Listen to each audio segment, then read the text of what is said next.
Iberlectura nace humildemente primero como un espacio para visibilizar los proyectos y programas de promoción de la lectura y los planes nacionales en un micrositio web, con la creación también de un boletín, informes especiales, y bueno, después se empezó a crecer Iberlectura, y las tres áreas en las que empezó a trabajar son formación, divulgación, con la que ya veníamos trabajando, y el área de promoción de la lectura específicamente. Estos tres cursos los diseñamos hace ya bastante. Sebastián de Ecuador comentaba recién que bueno, había muchos argentinos que se sumaban a algunos clubes de lectura, y es porque bueno, nosotros difundimos a través de nuestros boletines y además en los cursos de promoción de la lectura que desarrollamos desde Iberlectura participaban muchos mediadores y muchos docentes y bibliotecarios de Ecuador. Así que son intercambios que se van dando afortunadamente en la región. Los cursos son de promoción de la lectura literaria, mediación de la lectura literaria, y están dirigidos a docentes, bibliotecarios y todo tipo de voluntario, mediador, integrante de organización de la sociedad civil que quiera desarrollarse como mediador de lectura. Y hicimos uno introductorio en literatura para las infancias, otro de literatura para las juventudes y un tercero de profundización en primera infancia. Bueno, como les decía, esto de el área de divulgación fue creciendo, tenemos nuestro propio Twitter, Instagram, los boletines que son mensuales, y les vamos a pedir si quieren inscribirse para recibir el boletín. En el tema de promoción de la lectura, digamos, la OEI trabaja en distintas áreas, ¿no? La principal función, misión de la OEI es brindar asistencia técnica a los ministerios de Cultura, de Educación, de Ciencia, tanto a nivel nacional, provincial, local, regional. Digamos, ese es el mandato de la OEI. Entonces, desde Iberlectura nosotros brindamos asistencia técnica a los ministerios y también diseñamos, implementamos y realizamos evaluación de proyectos propios y de otras instituciones. El otro punto después voy a ir profundizando en algunos de estos. El otro punto es el tema de concursos, sean propios o el apoyo a concursos que realiza tanto ministerios como organizaciones de la sociedad civil, y campañas de lectura. Hablábamos de diseño de proyectos. Cuando pensamos en un mediador de lectura, ¿no? El mediador necesita una formación teórica, el mediador, ya lo comentó mucho Sebastián también, el mediador tiene que formarse como lector. Hay experiencias maravillosas de clubes de lectura entre docentes, y esto es muy importante, que los docentes, las y los maestros no solo lean, por ejemplo, libros álbum, cosas infantiles o cosas de niños, que también lean por placer lo que ellos eligen, ¿no? Y conformar quizás clubes de lectura es una cosa súper interesante. ¿Qué tiene que hacer este mediador? Saber escuchar. Hablaban de esos niños, niñas o jóvenes en un determinado contexto, o sea, saber leer, ¿no? Como decía el compañero, saber leer esa situación en la que está cada uno de los niños y niñas, ¿no? Hay una escritora argentina que habla tiene un libro, un pequeño libro, que después les pasamos el acceso, que se llama La Gran Ocasión. Ella plantea que la escuela es la gran ocasión para el disfrute de la lectura. Hablaba recién el compañero de la familia, la escuela, digamos. ¿Y qué pasa? Bueno, Graciela Montes dice, la escuela tiene una oportunidad súper importante, que es la de poder dar de leer, dar acceso a los libros y poder hacer que los chicos disfruten de esto, ¿no? Y hay otro teórico de la promoción de la lectura que dice, y se los voy a leer: no existe una fórmula mágica.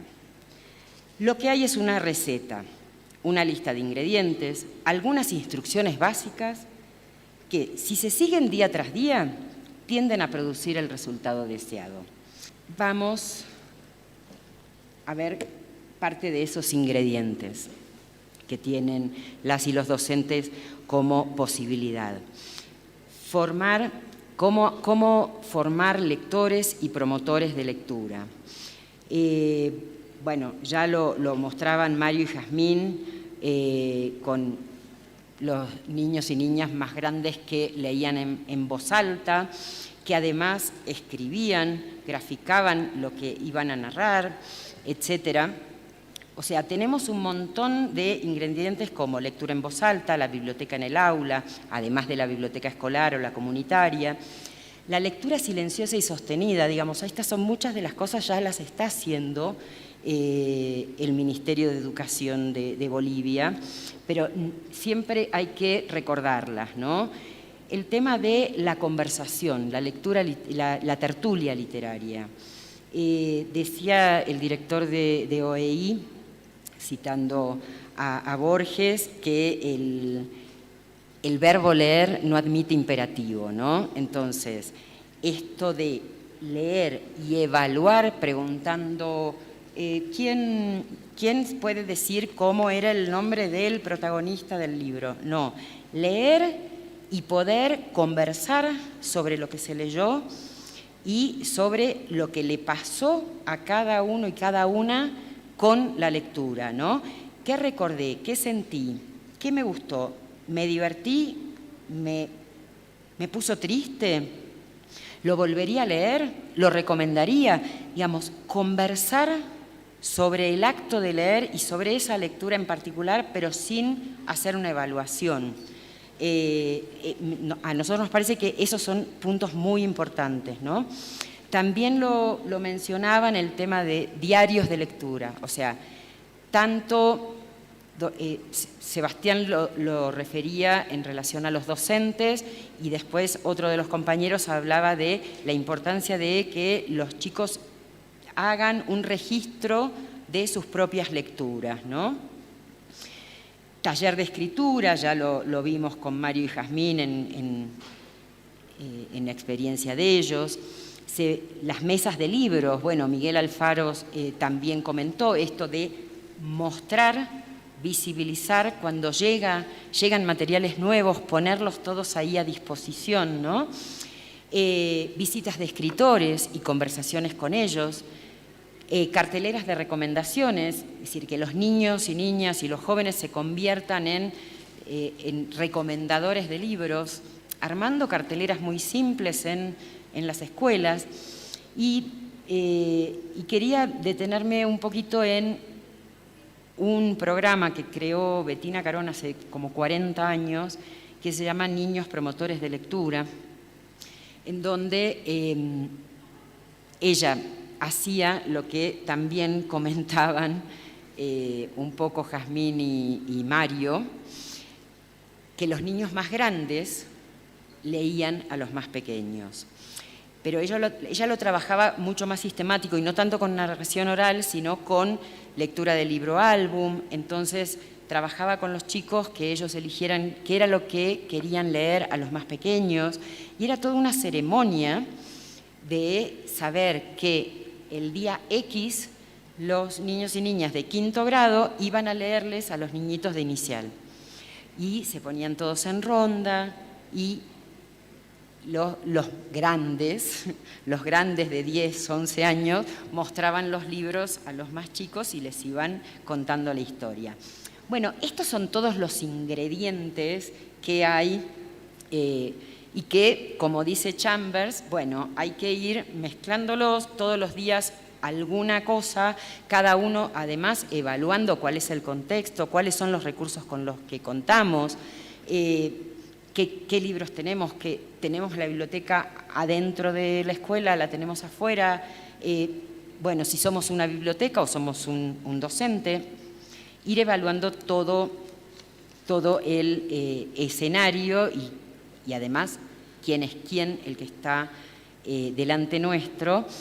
Y esto de evaluar el escenario es el tercer punto, además de la formación teórica, además de la formación como lectores. El mediador tiene que tener algún tipo de formación en el diseño, implementación y evaluación de los proyectos. Que no estamos hablando de, el proceso más importante de este sistema, del diseño de un proyecto, sea para una escuela, para una biblioteca, para una comunidad, es el diagnóstico. ¿Qué es esto de lo que hablamos? Mirar quién está delante, ver cuál es el contexto en el que estamos, qué insumos tenemos, etcétera, y qué tiempos tenemos para modificar las cosas, cuáles son las problemáticas que vemos en este grupo con el que queremos trabajar, y bueno, y a partir de ahí hacer un diseño de proyecto. Siguiendo con el tema de promoción de la lectura, tenemos desde OEI algunos concursos que son propios, como por ejemplo Viva Lectura, es un premio para mediadores de lectura. Cada año se premian los proyectos más destacados, tanto de escuelas como de organizaciones de la sociedad civil. Y después, bueno, vamos ahora a correr con un montón de cosas. Hablaron también hoy mucho del libro físico, el libro digital.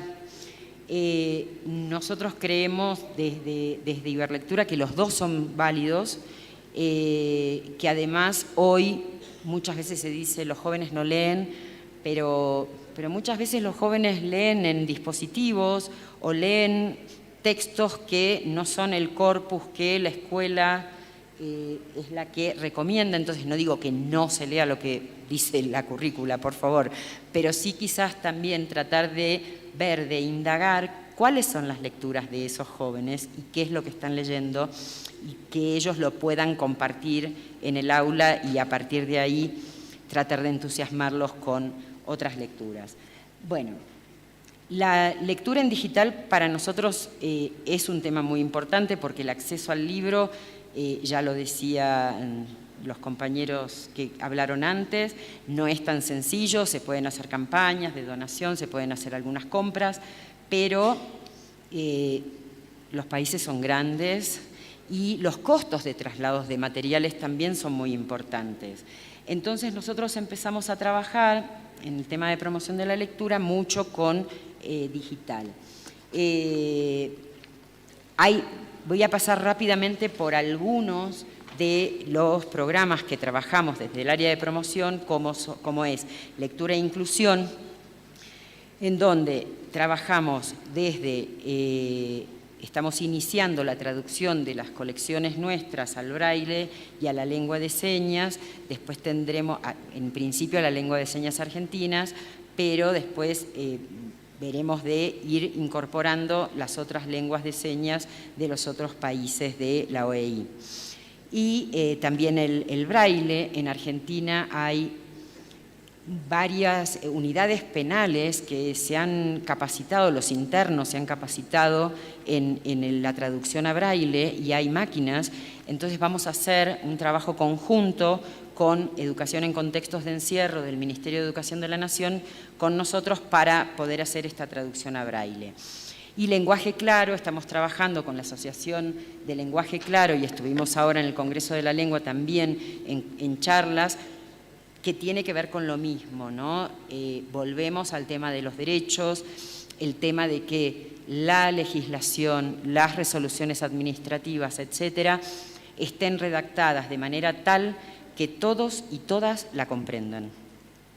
Y que no se trata de que alguien con una discapacidad no entiende la ley. No, yo creo que no tengo discapacidad y las leyes o ciertas resoluciones judiciales no las entendemos.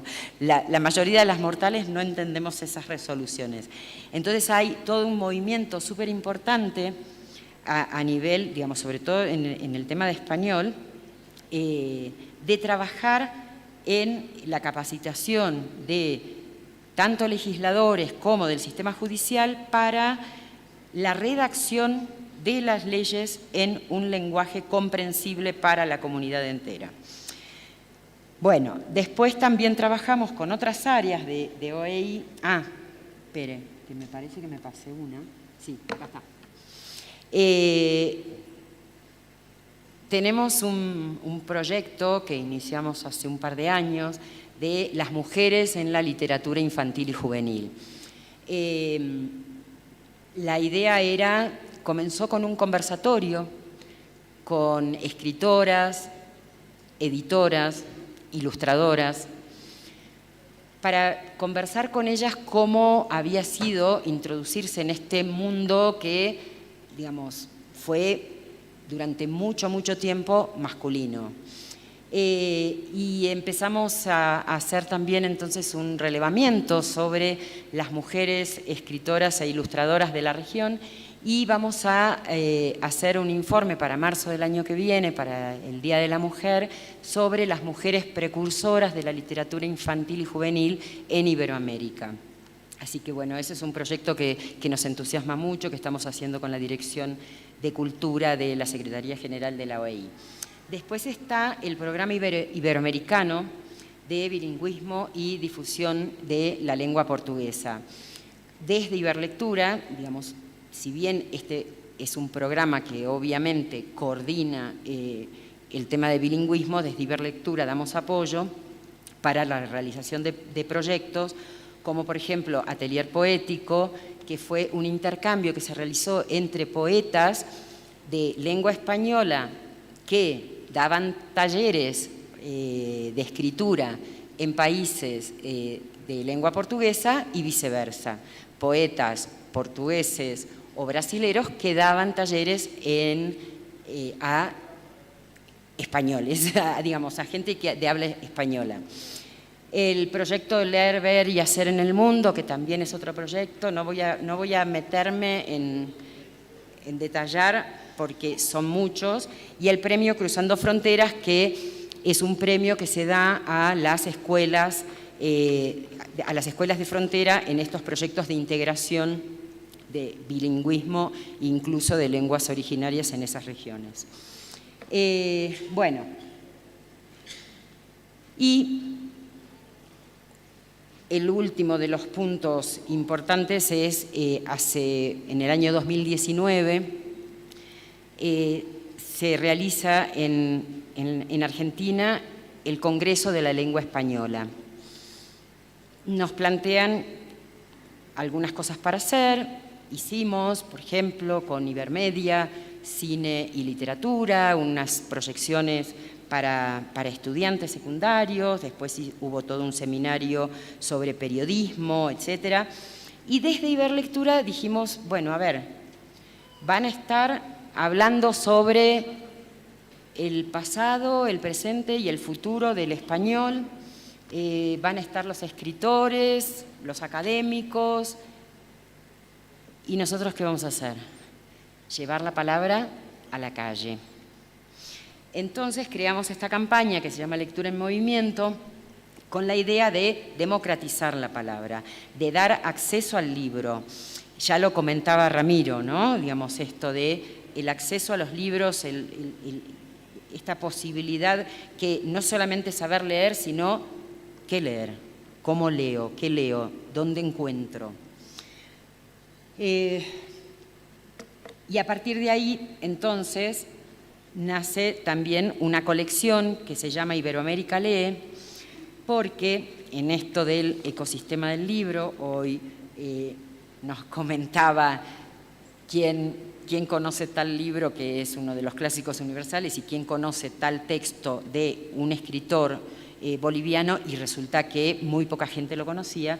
Entonces, la idea desde la OEI es dar a conocer textos de escritoras y escritores de cada uno de los 23 países miembros de la OEI. Entonces nace cuando cumple 70 años de cooperación en la región, la OEI, nace este primer libro, esta primera antología de poesía que se llama Celebraciones, porque estábamos celebrando los 70 años. Y fines del año pasado lanzamos otro que se llama Microficciones, porque se trata de microrelatos. Y próximamente vamos a tener uno de poesía para las infancias y vamos a tener muchos, durante mucho tiempo, de cuentos y leyendas de pueblos originarios, porque, bueno, acá hay más de 30, en México hay más de 68 lenguas originarias, y etcétera, etcétera, etcétera. Entonces vamos a ir por partes armando esta colección, esta antología, que la idea es que tenga un código QR con un acceso al audio en la lengua originaria y la traducción al español y al portugués, para que yo, que hablo español, pueda seguir con la lectura, pero escuchar la lengua originaria, escuchar ese relato en la lengua originaria. Así que, bueno, varias cosas. Y después empezamos también algunas colecciones. ¿Por qué colecciones de lectura en movimiento y no de Iberoamérica Lee? Porque no tienen todos los países de la OEI. Acá son acciones especiales. Lectura en movimiento en el Congreso de la Lengua en marzo de 2023, ahora hace apenas un mes, en la ciudad de Cádiz. Se tuvo que organizar muy rápidamente. Entonces nosotros hicimos dos cosas. Una, lo que no les conté, esperen, porque ese libro de celebraciones con poesías, algunas las ilustramos y las repartimos en nuestra campaña de lectura en movimiento, con la ilustración y un poema detrás, y también un código QR que lleva al libro completo para poder leer el libro completo. Entonces, bueno, todos estos poemas están ilustrados. Y esta es una colección de escritores de Iberoamérica. En Cádiz, hace un mes, no llegábamos a tiempo. Entonces, ¿qué hicimos? Lectura en movimiento en el CILE, con el acceso a los 2 libros de la colección de Iberoamérica Lee, y como también implementamos la campaña en el Congreso de la Lengua, hicimos un librito de compilación de... ¿Cómo voy de tiempo? ¿Bien? De compilación de los poemas que se leyeron en esa campaña. Viaje al Centro de la Ciencia fue así. En 2 semanas se iba a reunir, iba a haber una reunión de ministros de ciencia de Iberoamérica. Y dijimos, ¿qué hacemos? Hagamos lectura en movimiento, viaje al Centro de la Ciencia. ¿Y qué hicimos? Una humilde selección de 4 microficciones científicas, y armamos esta pequeña campaña que repartimos entre los ministros con microficciones. Por ejemplo, esta se llama Un físico relata el partido.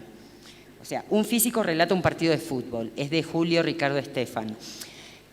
Pero a partir de esto, entonces dijimos, vamos a armar un libro sobre microficción científica, bueno, que está próximo a salir. Con el Mercosur y el Ministerio de Educación, Mercosur Educativo, hace varios años se había lanzado una colección que se llama Mercosur Lee, y ahora la estamos relanzando, y también la vamos a presentar en la Feria del Libro de Buenos Aires de la semana que viene, o la otra, no me acuerdo, y también vamos a armar postales para repartir entre todo el público de la feria. Acá, bueno, hay un ejemplo de las postales. En este caso pueden ver, vieron Bolivia, acá está Paraguay, creo. Bueno, cada país tiene su postal, y la idea fue, hoy hablábamos con Miguel Alfaros este tema de el entretejer vínculos, ¿no? Como el tema de la promoción de la lectura, y entonces todas estas ilustraciones que tienen las postales de Mercosur Lee tienen que ver con las texturas de cada país, con los textiles, las texturas, las tramas que tiene cada uno de los países, y esto fue lo que hizo el diseñador, ¿no?